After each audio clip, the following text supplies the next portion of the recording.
Salam alaikum wa rahmatullahi wa barakatuh. Aujourd'hui, je voulais parler d'un sujet qui est extrêmement important, mais qui peut parfois être aussi très grave, qui est la dépression. La dépression, majeure ou caractérisée, est une souffrance morale intense qui touche plus de 3 millions de personnes en France.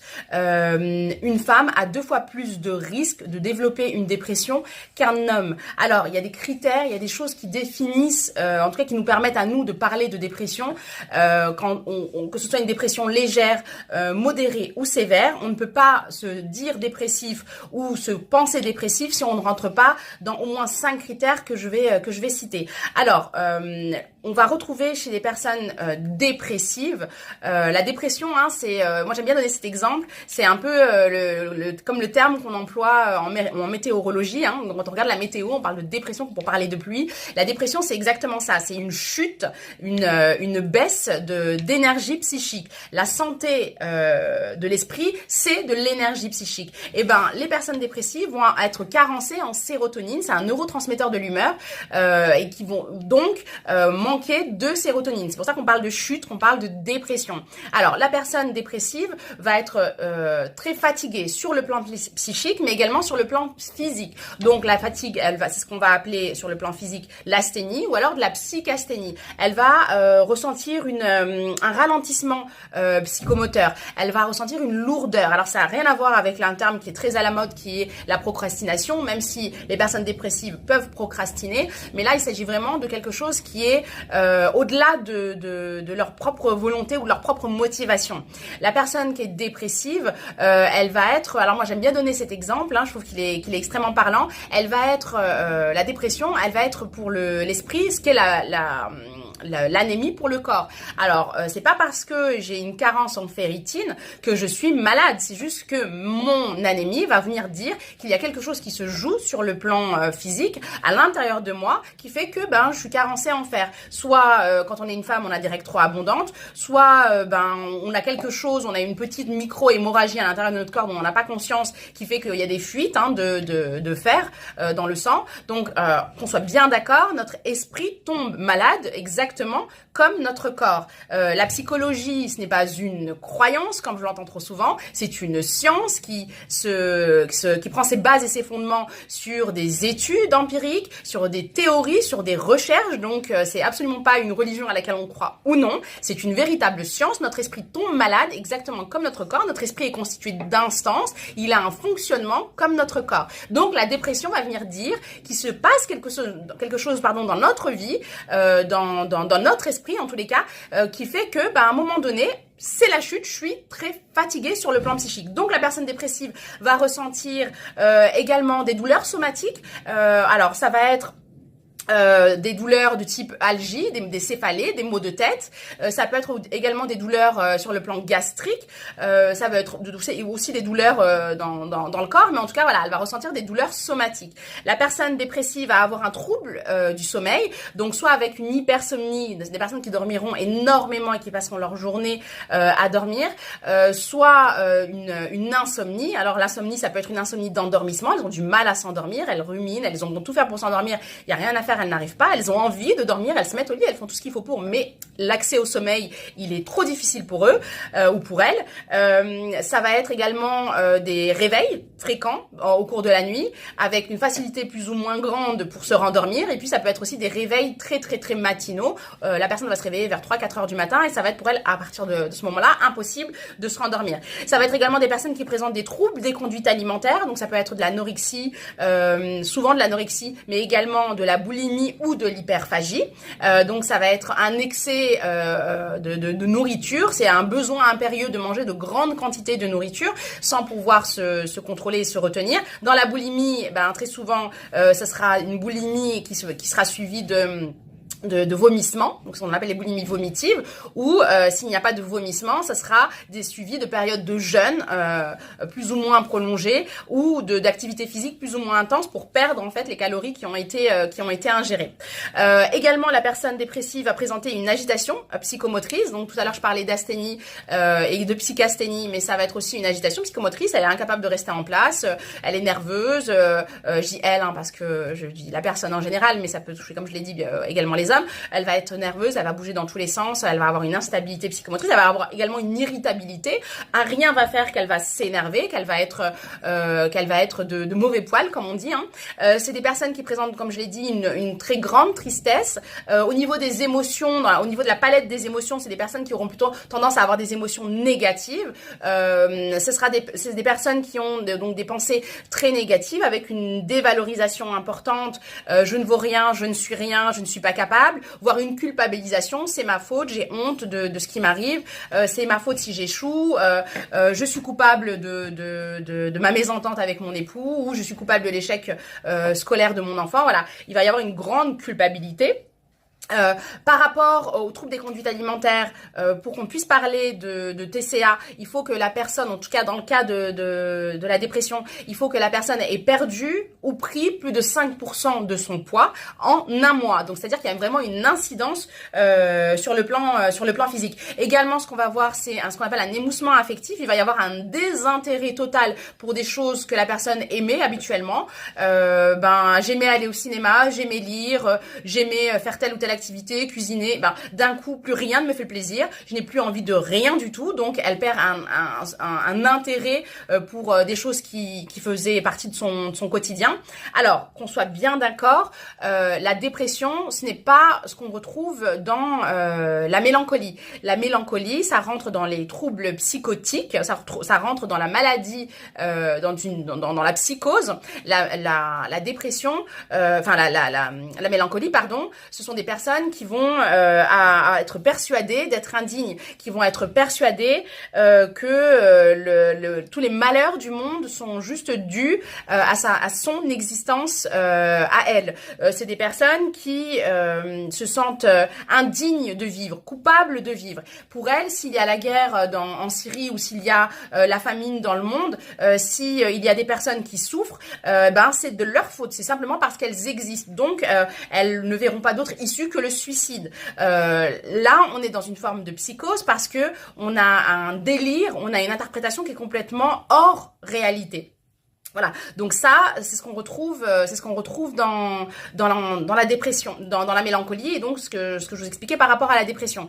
Alors, également, une fausse idée, en tout cas moi que j'entends très régulièrement en consultation, s'il vous plaît, ce n'est pas parce que vous êtes dépressif que vous êtes un mauvais croyant ou une mauvaise croyante. Ça n'a absolument rien à voir avec votre religiosité ou avec votre spiritualité. C'est pas parce que vous êtes dépressif que vous êtes un mauvais croyant. Moi, j'ai souvent des patientes qui me disent, si j'étais une meilleure croyante, si j'étais beaucoup plus pratiquante, je serais pas dépressive parce que j'ai tout dans ma religion. Soit, on a tout dans notre religion, mais il faut arrêter de s'auto-flageller. La dépression, c'est une épreuve, c'est un trouble psychique qui vient dire qu'il y a quelque chose qui ne va pas dans votre vie ou dans votre esprit. Alors, qu'est-ce qui me fait moi dire que c'est une épreuve? C'est tout simplement la parole d'Allah subhanahu wa ta'ala, puisque Allah subhanahu wa ta'ala dans le Coran, dans la sourate Al-Baqarah, verset 155, nous dit que très certainement on sera éprouvé par un peu de peur, par un peu de faim, par un peu de diminution de biens, de personnes, de fruits. Fait la bonne annonce aux endurants. Donc Allah subhanahu wa ta'ala nous dit bien que il va nous éprouver par un peu de peur, par un peu de faim, par un peu de diminution de biens. La peur, c'est une émotion qu'on retrouve dans l'anxiété, dans les troubles anxieux généralisés, dans les phobies, mais également dans la dépression. Également, notre prophète alayhi salam nous dit que le musulman n'est pas touché par de l'angoisse, de la peine, de la fatigue, de la maladie, de la tristesse et tout autre mal sans qu'Allah subhanahu wa ta'ala lui expie de ses péchés, même lorsqu'il est piqué par une épine. Donc là, notre prophète sallallahu alayhi wa sallam nous parle bien d'une épreuve, et quand il nous parle de l'épreuve, il nous parle de la maladie, oui, soit, mais il nous parle aussi de l'angoisse, de la peine et de la tristesse. Donc quand moi je suis triste et que je suis angoissée, ça ne veut pas dire que je ne suis pas un bon croyant. D'ailleurs, j'y viendrai quand je vais vous donner des outils, des moyens pour aller mieux. D'ailleurs, parmi les choses qu'on peut manger, en tout cas pour aller mieux, il y a la talbina. Notre prophète alayhi salam nous a dit, et c'est rapporté par Muslim dans Sahih Bukhari, il nous a dit, manger de la talbina, ça dissipe une partie de la tristesse.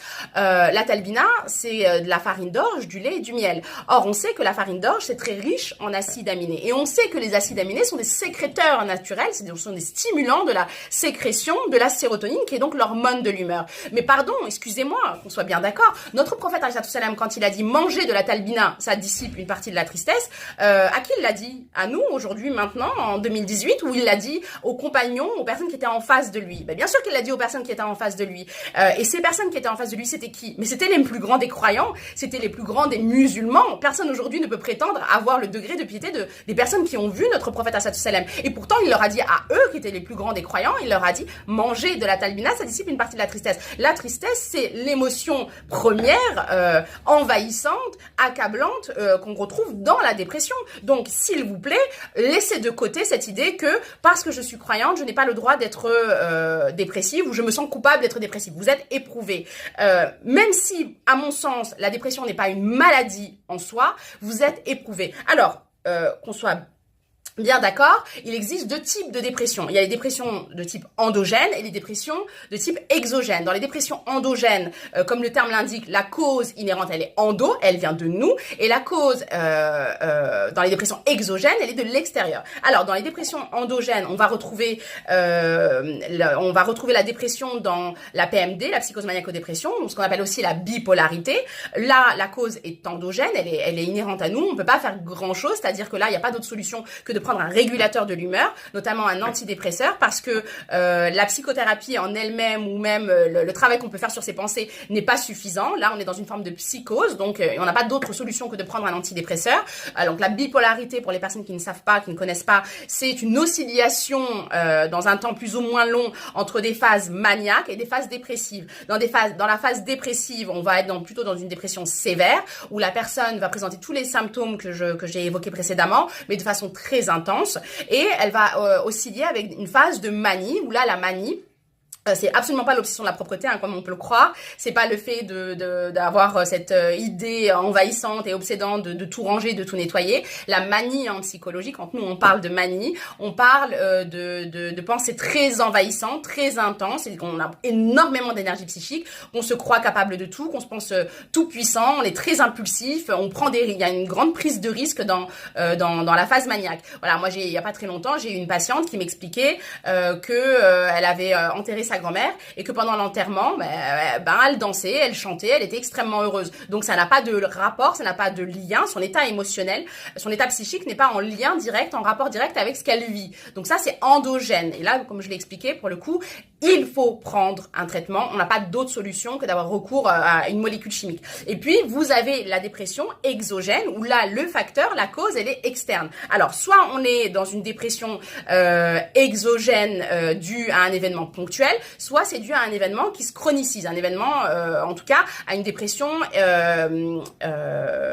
réactionnelle chronique. Alors, et un événement ponctuel qui peut nous arriver dans la vie, par exemple, je suis agressée, donc je vis un choc traumatique, ou bien je suis victime d'un attentat, ou on m'annonce le décès d'une personne que j'aime, donc je vais être en phase de deuil. Cet événement va faire que je vais me replier sur moi-même et que mon esprit va mobiliser énormément d'énergie psychique pour gérer en fait cet événement. Donc ça, c'est une dépression qui est en réaction à quelque chose que j'ai pu vivre. Donc j'ai une chute au niveau de ma sérotonine et au niveau de mon énergie psychique qui est complètement en réponse à ce que je suis en train de vivre. Ou alors, on a des dépressions exogènes réactionnelles, où là, ça fait suite à un contexte de vie qui se répète et qui, au fur et à mesure du temps, finit par m'avoir à la longue. Par exemple, je suis pauvre, toute ma vie, je m'inquiète de comment je vais payer mes factures, comment je vais réussir à gérer mon quotidien, à nourrir mes enfants, à me nourrir, voilà. Ça, tous les jours, cette inquiétude va faire que, au fur et à mesure, à force, ça va me fatiguer psychiquement. Ou alors, j'ai une maladie chronique. Tous les jours, je m'inquiète de comment je vais pouvoir gérer ma santé, comment je vais faire pour aller mieux, comment je vais faire pour supporter les douleurs que cette maladie m'impose au quotidien. Ou je vis avec quelqu'un qui me maltraite, qui est toxique et qui tous les jours, je me dis comment je vais faire pour supporter ces nouvelles crises de nerfs, ou comment je vais faire pour prendre sur moi, pour pas exploser devant ces injustices. Voilà, donc ça c'est la dépression exogène. Alors, j'aime bien également donner un autre exemple qui pour moi est très parlant, qui est celui du téléphone portable ou de l'ordinateur. Il faut imaginer que votre esprit, c'est un téléphone ou un ordinateur. soit, depuis que vous l'avez acheté, c'est comme ça. Depuis que vous l'avez acheté, il tient pas la charge. Bah voilà. Chaque fois que je le charge, au bout d'une heure, il se décharge complètement. Ça, c'est ce qu'on retrouve dans la dépression endogène. C'est comme ça, c'est inhérent au téléphone, on n'y peut rien. Il a besoin qu'on le recharge très régulièrement. Très régulièrement, le téléphone va venir dire attention, batterie faible. Ou alors, pour une raison ou pour une autre, bah, votre téléphone, un jour, vous avez dû y avoir recours un peu plus que d'habitude. Vous l'avez surstimulé, vous avez passé plein de coups de téléphone. Et ben, à un moment donné, ben, votre batterie se décharge et là, votre téléphone va vous dire attention, votre téléphone est à plat. Ça, c'est la dépression. C'est ce qui vient vous dire attention, il y a quelque chose en vous ou dans votre vie qui fait que bah, vous êtes fatigué. La dépression, c'est une rahma, c'est pas une maladie, c'est une chance que nous on puisse tomber en dépression parce que ça vient dire que stop, il y a quelque chose dans notre vie qui ne va pas, qui ne nous correspond pas, qui n'est pas bon pour nous et qu'il va falloir modifier. La dépression, ce n'est pas une maladie. Il faut absolument pas vous voir comme malade parce que si vous vous voyez comme malade, vous allez compter sur les médicaments, vous allez compter sur une cause externe. Alors, moi, par rapport aux antidépresseurs, je trouve qu'il y a une surconsommation des antidépresseurs et c'est pas toujours adéquat parce que je crois qu'il y a une lobby, en tout cas il y a le lobby pharmaceutique, il y a l'industrie pharmaceutique, il y a une mainmise sur ça et qui fait que forcément c'est dans l'intérêt de beaucoup de personnes de vous faire prendre des antidépresseurs. Souvent c'est donné pour des maladies qui n'en sont pas. Souvent c'est des pilules qui sont à mon sens absolument inutiles et toxiques. D'ailleurs dans la majorité des cas on donne les antidépresseurs alors que la personne n'en a pas réellement besoin et dans la majorité des cas aussi malheureusement on va avoir recours on ne va pas avoir recours à des psychotropes alors qu'on en aurait besoin, notamment dans la bipolarité ou dans certaines formes de psychose. On a énormément de personnes autour de nous en tout cas de notre communauté qui sont schizophrènes ou paranoïaques et qui ne vont jamais aller voir de psychiatre et prendre des antidépresseurs. Et d'ailleurs, petite parenthèse, s'il vous plaît, si vous sentez que vous êtes en souffrance et que vous avez vraiment besoin d'avoir recours à un antidépresseur, s'il vous plaît, ne comptez pas sur votre généraliste. Allez voir un spécialiste, un expert de la maladie mentale, à savoir le psychiatre. C'est lui qui va pouvoir, avec les études qu'il a fait, l'expérience qu'il a, c'est lui qui va pouvoir vous donner exactement la molécule qui est la plus adaptée à votre histoire, à votre souffrance, mais également à votre état de santé. N'allez pas voir un médecin généraliste pour régler des problèmes de peau. Vous irez voir un dermatologue. Et ben c'est pareil pour le plan psychique. Allez voir un psychiatre, c'est lui qui est le plus à même à vous donner le meilleur antidépresseur ou le meilleur anxiolytique ou bref le meilleur psychotrope pour vous. Ce qu'il faut bien retenir, c'est que vous êtes la cause de votre guérison. Vous avez la solution en vous. Vous avez la clé en vous. C'est vous aujourd'hui qui pouvez décider d'aller mieux. Notre monde, c'est de la façon dont on le voit qu'on va le voir. Si vous décidez d'être heureux, vous pouvez être heureux. Alors, on a des moyens, on a des solutions à notre disposition, on a des choses pour pouvoir pallier à notre fatigue psychique. Alors, on a par exemple le millepertuis, qui est qui rentre dans le cas de la phytothérapie, le millepertuis. C'est une plante que vous allez prendre en infusion et qui va stimuler la sécrétion de la sérotonine. On sait également que le fait de prendre du magnésium, du zinc, mais également de la vitamine B, de la vitamine D, de la vitamine E, ça a une incidence positive sur notre état psychique. Également, un épice qui est plutôt pas mal, c'est le curcuma, qui est aussi très efficace, qui est efficace en tous les cas dans les cas de dépression. On sait également, tout à l'heure je parlais de Talbina, je parlais de ce dessert, de cette sunna prophétique qui agit réellement sur notre état psychique parce que la Talbina, c'est de la farine d'orge et ça agit sur notre état psychique, au-delà du fait que ça agisse aussi sur notre spiritualité, sur le fait de faire revivre une sunna. On sait que notre sphère digestive, c'est aussi appelé notre deuxième cerveau. On sait qu'on a plus de 200 millions de neurones qui tapissent nos intestins et qui sont directement reliés avec notre système nerveux central. Ça veut dire quoi? Ça veut dire que quand je vais mal sur le plan psychique, ça va avoir une incidence sur ma sphère digestive. Bah oui, moi quand je suis pas bien, j'ai des erreurs d'estomac, j'ai des remontées acides, j'ai des douleurs, j'ai une boule dans la gorge. Ma sphère digestive, je me sens ballonnée parfois même. Quand par exemple je vais passer un examen, je vais avoir une diarrhée, je vais pas me sentir bien. Ben si mon esprit a une incidence sur ma sphère digestive, l'inverse est également vrai. Si je mange ce qu'on appelle des aliments médicaments, je vais aller mieux sur le plan psychique. Donc aller vers les aliments médicaments entre guillemets et manger surtout plutôt des aliments très riches en acides aminés. Également, ce que vous pouvez faire au quotidien, concrètement, vous pouvez mettre en place des choses pour aller mieux. Par exemple, vous pouvez courir au moins une fois par semaine ou marcher une fois par semaine. Alors, ce qu'on sait, c'est que Michel de Montaigne nous disait que il y avait en tout cas il a mis en évidence de façon très très claire l'incidence positive qu'a la marche sur notre état dépressif. Moi, ce que je conseille souvent à mes patientes, c'est de marcher au minimum 15 minutes par semaine, toute seule, sans téléphone, sans rien, simplement marcher, pour se reconnecter à leurs pensées, pour se reconnecter avec leur voix intérieure. Et le fait de courir, le fait de faire du sport, ça a également une incidence très positive sur notre dépressivité. On sait que le sport, c'est un sécréteur de la sérotonine, mais également de la dopamine et de l'adrénaline. Donc, de toute façon, le sport, c'est un bien pour vous. Également, vous pouvez mettre en place des actions concrètes comme, par exemple, le fait de faire des bonnes œuvres, le fait de faire des bonnes actions. Quand Allah subhanahu wa ta'ala nous dit « faites le bien, c'est pour vous ». Quand vous faites une bonne action, c'est pour vous. Quand vous faites un bien, c'est pour vous. Il nous a pas dit que c'était pour la personne qu'on aide, ni pour lui.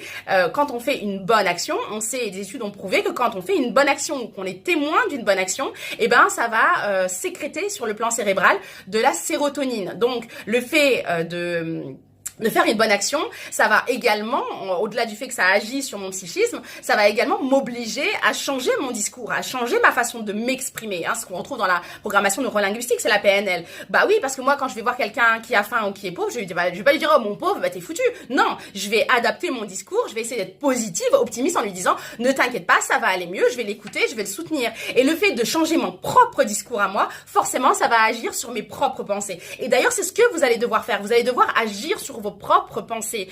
Il faut essayer de stimuler vos pensées positives. Chaque jour, il faut essayer de se dire voilà, qu'est-ce qui a été de source de plaisir en moi dans ma journée aujourd'hui. Ma conviction, c'est que la guérison, la capacité en tout cas d'auto-guérison, elle est en vous. Il faut un peu de tristesse, un peu d'insatisfaction, un peu de frustration, un peu de douleur, un peu de mal-être. Parfois, il faut tomber pour prendre conscience de tout ce qu'on a autour de nous et pouvoir mieux se relever et mieux apprécier ce qu'on possède. Chamfort nous disait, il est difficile de trouver le bonheur en nous, mais il est impossible de le trouver ailleurs. Vous êtes la cause de votre bonheur et de votre bien-être. Vous pouvez faire que demain soit le plus beau jour de votre vie. C'est à vous de décider que vous pouvez aller mieux. C'est à vous de cesser aujourd'hui de vous focaliser sur les causes de votre malheur et plutôt vous focaliser sur les causes